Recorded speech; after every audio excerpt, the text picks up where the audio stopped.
Hello guys and girls, ladies and gentlemen, welcome to the Savage Family. The sponsor of today's video is Nobody. अभी कोई sponsors वगैरह नहीं है, jokes apart. आज हम देखने वाले हैं 10 इंग्लिश इक्विवेलेंट हिंदी की जो रोज़मर्रा की जो कहावतें हैं, मुहावरे हैं उनके लिए। सो चलिए शुरू करते हैं बिना किसी टाइम वेस्ट के। I am Siddharth Jahangir, you are watching savage English where we laugh and learn. मिलते हैं इंट्रो के बाद। सो हमारी फर्स्ट इडियम है नाच ना जाने आंगन टेढ़ा। बहुत कॉमन है, सब लोग जानते हैं। इंग्लिश इक्विवेलेंट होता है इसका a poor worker always blames his tools. कहने का मतलब हुआ जब आपको कोई चीज़ अच्छे से करनी है, आपको नहीं आती है, तब आप आसपास की चीज़ों को, सर्कमस्टेंसेस को ब्लेम करते हो। सो बहुत ही कॉमन है नाच ना जाने आंगन टेढ़ा, हम सब इसको जानते हैं। जो कि एक और प्रोवर्ब भी बोली जाती है, when you want to do something you will find a way, if you don't want to do something you will find an excuse. I don't know कहाँ से मुझे याद आ गई है।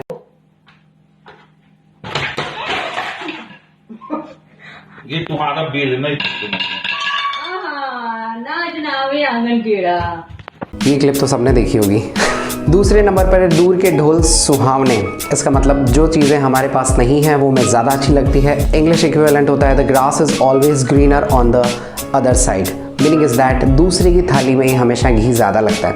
देखो इंग्लिश इडियम्स का ऐसा है कि उनके बहुत सारे हिंदी इक्विवेलेंट होते हैं। आगे भी बहुत सारी इडियम्स ऐसी भी आएगी जिनके आपको हिंदी में एक से ज़्यादा मीनिंग भी मिलेंगे। उसके बाद है थर्ड, गरजने वाले बादल बरसते नहीं हैं। मीनिंग हम सबको पता है। इंग्लिश इक्विवेलेंट होता है इसका barking dogs seldom bite. Meaning ये है भौंकने वाले कुत्ते प्रायः काटते नहीं हैं।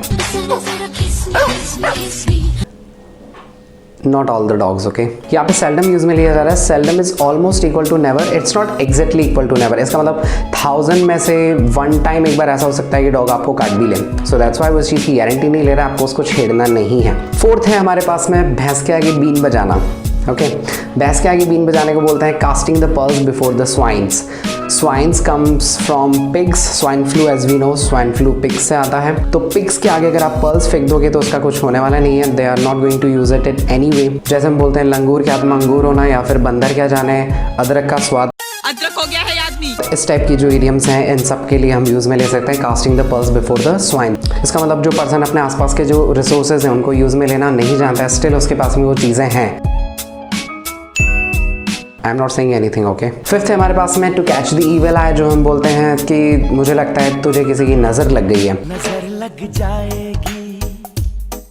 तो ये जो फ्रेज होता है कि किसी की नज़र लग जाना, इसके लिए हम यूज़ में लेते हैं to catch the evil eye. इसलिए बोलते हैं कि घर से निकले तो काला टीका लगा के निकले, else you will catch the evil आई।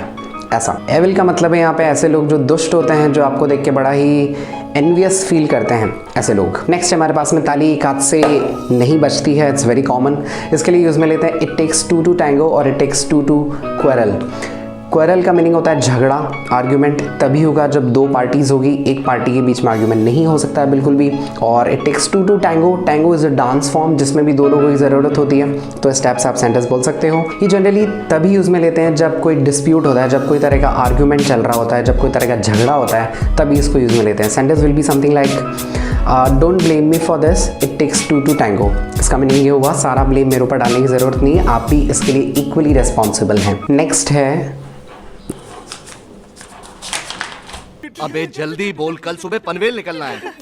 रुको जरा, सबर करो। कभी कभी ऐसा हो जाता है। नेक्स्ट है आगे कुआ पीछे खाई। आगे कुआ पीछे खाई को इंग्लिश में बोलते हैं between the devil and the deep sea. Meaning is that आप ऐसी जगह पे स्टक हो जहाँ एक तरफ आपके सामने राक्षस है और दूसरी तरफ बहुत डीप सी है। ना आप डीप सी में जा सकते हो, ना आप राक्षस के पास में जा सकते हो, तो आप स्टक हो। इसके लिए एक और फ्रेज होती है बहुत important, that is double jeopardy. Jeopardy का मतलब होता है डेंजर। ये बहुत स्टैंडर्ड फ्रेज है। Please start using this in your day to day language, it will surely give an edge to your communication skills. Take care of this thing, trust me. Next है चिकना घड़ा होना। ये हमने parents से सबसे ज़्यादा सुना है, आई थिंक कि तू तो चिकना घड़ा है, तेरे ऊपर कोई बात का कोई असर नहीं होता है। अजीब जानवर है। इसका जो इंग्लिश इक्विवेलेंट होता है वो होता है थिक स्किन्ड। थिक स्किन्ड का मतलब ये होता है आपकी स्किन इतनी ज़्यादा थिक है कि आपके अंदर कोई भी बात इंस्टिल नहीं हो रही है। Instil is the same word as inject. Okay, जैसे हम इंजेक्ट वर्ड टेंजिबल सेंस में यूज़ में लेते हैं, वैसे ही इंस्टिल वर्ड यूज़ में लिया जाता है। इंस्टिल का मीनिंग होता है जैसे जो आतंकवादी होते हैं, जो टेररिस्ट हैं, उनके अंदर जो जिहाद की फीलिंग होती है उसको इंस्टिल किया जाता है, बार बार बोल के उनके अंदर उस चीज़ को इंस्टिल किया जाता है, यानी कि पेनिट्रेट करना। सो अगर आप थिक स्किन्ड है तो आपके अंदर कोई भी चीज़ इंस्टिल करनी बहुत मुश्किल है। थोड़ा सॉफ्ट ट्रैक हो गया, मैं आई am sorry for that. Next है हमारे पास में मूसलाधार बारिश होना। वैसे भी थोड़ा बारिश का मौसम चल ही रहा है। मूसलाधार बारिश होने के लिए होता है रेनिंग कैट्स एंड डॉग्स। वैसे तो कभी ऐसा होता नहीं है कि आसमान से कुत्ते बिल्ली बरस रहे हों। ओके, एक्चुअली फिश और फ्रॉक्स की रेन होती है। सर हमारे समझ में नहीं आ रहा आप क्या बोल रहे हैं।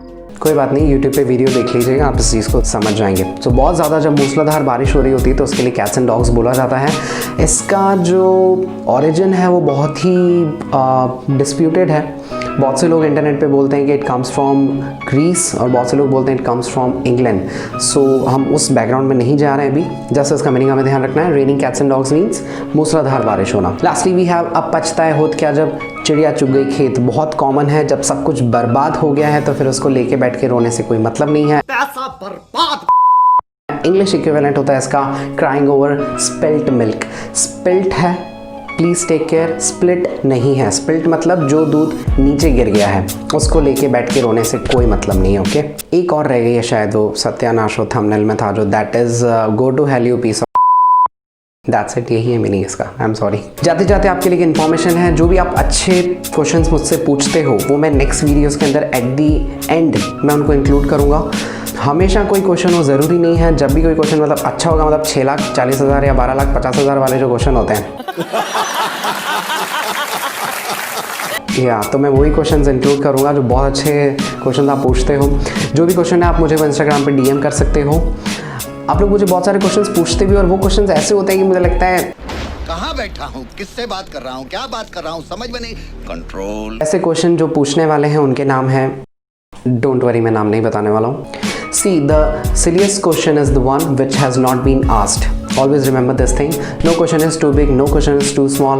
कोई भी क्वेश्चन आप मुझसे पूछ सकते हैं। अच्छे क्वेश्चन जितने भी होंगे उनको मैं वीडियोस में हमेशा इंक्लूड करने की कोशिश करूँगा।